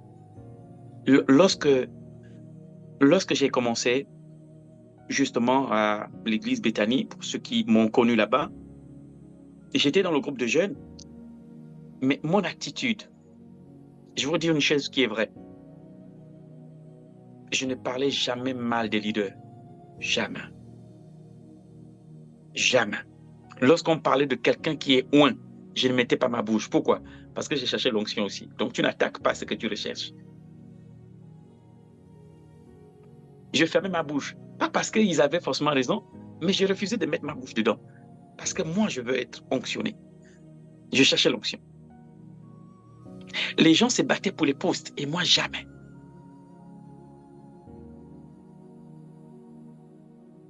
Ce que je faisais, j'adorais tous les jours. J'adorais tous les jours. J'avais mes temps avec Dieu. J'avais mes temps avec Dieu. Et c'était pour moi, je ne pouvais pas aller manger si je n'ai pas d'abord parlé avec le Seigneur. Je parle avec le Seigneur et ensuite je vais manger. Tous les jours, c'était au programme comme ça. Et je ne savais pas que j'emmagasinais en puissance et que j'emmagasinais en connaissance pour le temps du Seigneur. Je ne savais pas quand c'était le temps du Seigneur. Les autres, on les mettait à l'école biblique, à l'école du ministère. Moi, j'étais là. Et je me rappelle même que les gens de ma génération ont été formés au ministère pastoral. Moi, on m'a laissé comme ça. On m'a appelé, on m'a dit, bon, toi, tu restes d'abord comme ça. J'ai dit, est-ce que ça, c'est pas... Comment est-ce que je peux qualifier ça? Tous les gars avec qui tu as accepté le Christ, tous ont été formés pour devenir pasteurs et en plus, consacrés. Et toi, on te dit, non, toi, reste d'abord comme ça. Sans qu'on te dise la raison pour laquelle on te laisse comme ça. Tu peux mal le prendre et te dire, donc, il y a la discrimination. En fait, ils ont mis les gens qui disaient, mais moi, ils ne m'aiment pas. Je pouvais aller dans tous les sens. Je suis resté tranquille parce que c'est l'Éternel qui a appelé. Et il sait à quel moment je dois rentrer dans le stade pour le match. Alors, je continue d'observer les autres. Je continue de manger la parole. Les enfants. Ils ont fait... J'ai déjà raconté, mais je vais quand même raconter parce que vous êtes au seuil des appels et des ministères et des rôles que vous avez à jouer avec le Seigneur. Dans tout le groupe, on était un groupe de jeunes de 300. Et je vous assure, personne ne savait ce que je vivais avec le Seigneur et les expériences avec le Seigneur. Le Seigneur est venu chez moi pendant 3 à 1 semaine, tous les jours, physiquement. Et je ne l'ai pas reconnu ni à mon pasteur, ni aux gens de l'église. Je les ai laissés me considérer comme ils me considéraient. Je savais que j'étais prophète, mais je n'ai dit à personne. Ils ont choisi ils m'ont mis, je faisais les sketchs. Le premier comité dans lequel on me met. C'est-à-dire que moi, j'ai rencontré Jésus, et j'ai rencontré Moïse, et Dieu m'a dit que je suis prophète. Et on me dit, allez, toi, tu vas faire les sketchs à l'église. J'ai dit, avec tout ça, c'est sketch. Mais mon premier comité, c'est les sketchs. Je n'ai pas boudé. Je suis allé faire les sketchs. Et ensuite, on a dit, bon, écoute, quand j'arrive au Maroc, on me dit, bon, écoute, tu vas faire la louange. Ok, je suis rentré dans le groupe de louange. Mais je savais qui j'étais. Et Dieu et moi, on continue à avoir la relation. Et il ne leur a pas parlé de qui je suis. J'ai dit, alors, s'ils n'en parlent pas, c'est qu'il n'est pas nécessaire d'en parler. Donc, ce n'est pas la peine que moi, j'en parle. Donc, on reste comme ça. Jusqu'à ce qu'à un moment donné, Dieu commence à se révéler au leader. Le premier leader était à la douche et il entend une voix qui lui dit, il est bien qu'il y ait des prophètes parmi vous. Et le leader a dit, oh Seigneur, est-ce que je suis un prophète? Le leader lui a dit, non, pas toi. Le jeune qui est là-bas, c'est un prophète. Le premier leader me voit me dit, tu es un prophète. J'ai dit, oh, comment tu sais ça? Il dit, Dieu me l'a dit. J'ai dit, ne dis à personne. Dieu lui a dit ça comme ça. Le deuxième leader aussi, Dieu s'est révélé à lui pour dire, il y a un prophète parmi vous. Et le deuxième leader est venu me voir pour me dire, mais tu es un prophète? J'ai dit, ah, comment tu le sais? Il me dit, c'est le Seigneur. J'ai dit, alors ne dis à personne, garde ça comme ça. Mais c'est passé entre eux. Je suis resté prophète parmi eux, mais ils m'entendaient pas parler. Je ne leur ai pas donné un seul indice de peur qu'ils m'utilisent avant le temps. Et la première fois qu'on m'a donné la parole, c'était à une retraite. 300 personnes étaient par terre. 300. Je ne savais pas que j'avais une onction pareille. La chose est partie de la retraite, c'est arrivé à l'église. Et puis voici que Dieu, il crée des circonstances. C'est pour que vous n'apprenez pas à vous battre au ministère. Ce n'est pas toi, c'est lui qui t'utilise, c'est lui. C'est lui, il sait, il connaît le rythme, il connaît le temps, il connaît les épreuves dont tu as besoin pour... Il y a quelque chose qu'il veut mettre en toi d'abord, avant. Ce n'est pas l'onction. Le ministère, c'est le caractère, les enfants. Parce que l'onction ne change pas votre caractère. Vous pouvez avoir l'onction, avoir un mauvais caractère. L'onction va suivre votre caractère. Les dons vont suivre votre caractère. C'est votre caractère qui gère l'onction, gère les dons. Tout ce que Dieu va déposer dans votre vie sera géré par le caractère. Et s'il est mauvais, vous allez gaspiller ce que Dieu a envie de faire avec vous.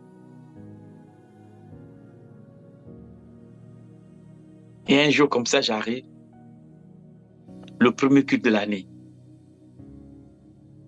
Dieu a dit à tout le monde, le pasteur Gaspard, le pasteur Francis, les responsables du département jeunesse, il leur a dit, personne ne prêche ce matin.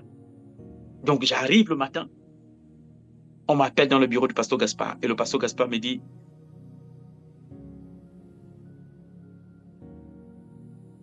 et le pasteur Gaspard me dit, alors jeune homme, tu es prêt? Je dis, oui, je suis prêt, mais je venais pour le culte. Et puis il y a deux responsables qui m'ont pris, ils m'ont amené à côté, ils m'ont dit, non, tu n'as pas compris. Je dis, qu'est-ce que je suis censé comprendre? Il dit, Dieu a dit à tout le monde ici, que ce culte-là, personne ne prêche. Je dis, si personne ne prêche, qu'est-ce qu'on va faire? Ils me disent, non, Dieu a convaincu tout le monde ici que c'est toi qui prêches. Je n'avais jamais prêché, même dans le groupe de jeunes, j'avais même jamais exhorté, jamais. Ma première prédication, c'est le premier culte de l'année avec tous les groupes de Béthanie, tout Béthanie au Vendo, Béthanie, tout dans un même culte, avec 40 pasteurs assis. J'ai dit, je suis mort. Dieu, et je ne m'étais pas préparé, je ne me suis pas préparé pour la prédication, mais Dieu avait préparé ce jour. Dieu savait quand il allait m'élever. Les enfants, quand je monte sur l'estrade, le stress disparaît, l'église est en feu. L'église est dessous. Même moi-même, c'est pas possible. Tout le monde pleurait, tous les jeunes pleuraient à la fin. Mais j'étais toujours dans le groupe des jeunes et je n'étais pas le responsable des jeunes. Voici que je suis convoqué à la surveillance apostolique. Et là, c'est le pasteur Francis Badinga qui me reçoit. Il me dit, bon, toi, tu n'as même pas encore fait l'école biblique et tu fais des trucs comme ça. Je dis, mais... Et là, on me dit, bien que tu sois dans le groupe de jeunes, tu es transféré chez les pasteurs. Tu es le 41e prédicateur de Béthanie. Du groupe de jeunes, sans études bibliques, école biblique, comme vous voulez, école de théologie, sans tout ça. Je n'ai que le Seigneur et la dimension. Et l'homme est élevé et placé avec les pasteurs. Et pendant que je suis assis, on me dit, il y a une conférence, donc on attend les hommes de Dieu. Je prends ma voiture, je pars chercher Ablor, le docteur Ablor et le prophète Nyangok. La première fois qu'ils arrivent au Gabon, c'est dans ma voiture, je vais les chercher. Et je les amène. Et ils arrivent à l'église. Et dit au pasteur Francis, au pasteur Gaspard, le petit là, c'est un prophète. Donc, il parle à ma place. Ça veut dire que le temps est arrivé où Dieu va maintenant m'exposer. Dieu se rend compte que j'ai le nécessaire pour pouvoir tenir.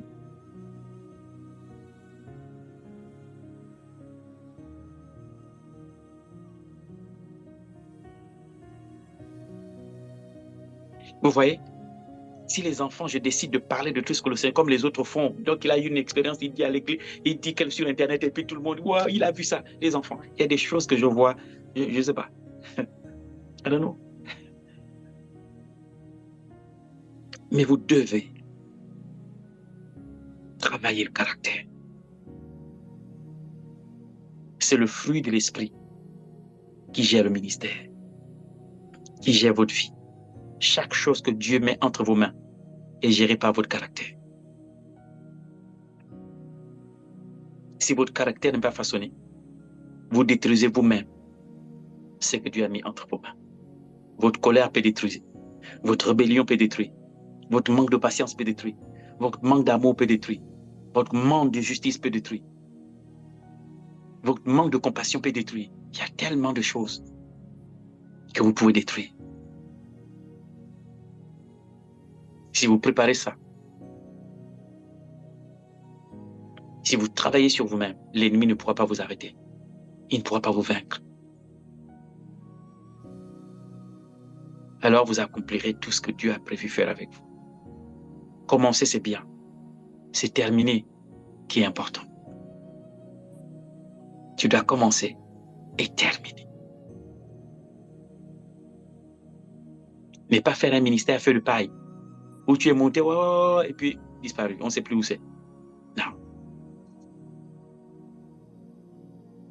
Je vous parle comme ça parce que je crois que Dieu a quelque chose de grand qu'il veut faire avec vous. C'est pourquoi je vous parle. Quand je pars du Gabon, je vais d'abord m'asseoir chez des hommes de Dieu.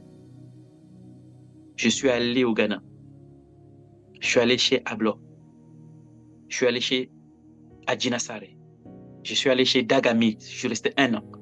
Je suis allé chez Duncan William 1 an. Et ensuite, je suis allé au Burkina. M'asseoir dans l'église du pasteur Karambiri.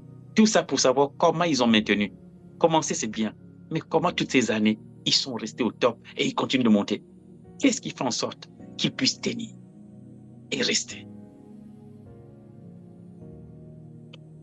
Quand j'ai commencé à comprendre ça, Dieu m'a dit maintenant tu peux monter en France. Et là, j'arrive en France.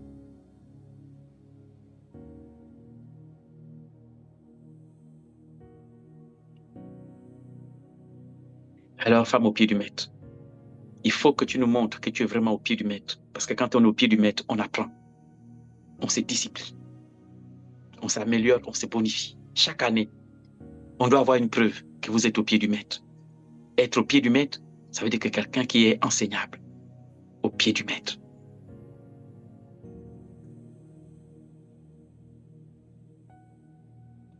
Voilà le conseil que je peux vous donner. Mais Dieu a besoin de chacune d'entre vous. Il y en a qui vont penser qu'en fait, qu'ils n'ont pas grand-chose, qu'ils n'ont pas beaucoup de dons, qu'ils n'ont pas beaucoup de talent. Un jour, on a appris des sœurs, comme ça. Il y a une sœur qui disait qu'en fait, moi, je n'ai pas les dons spirituels, en fait, je ne vois pas. Je dis, il n'y a pas que ça. Il y a plusieurs autres dons. Vous voyez, il n'y a pas que les dons, il n'y a pas que les 9 dons. Il y a plus de 9 dons. Il y a des dons qu'on appelle le don de présider, le don de gérer.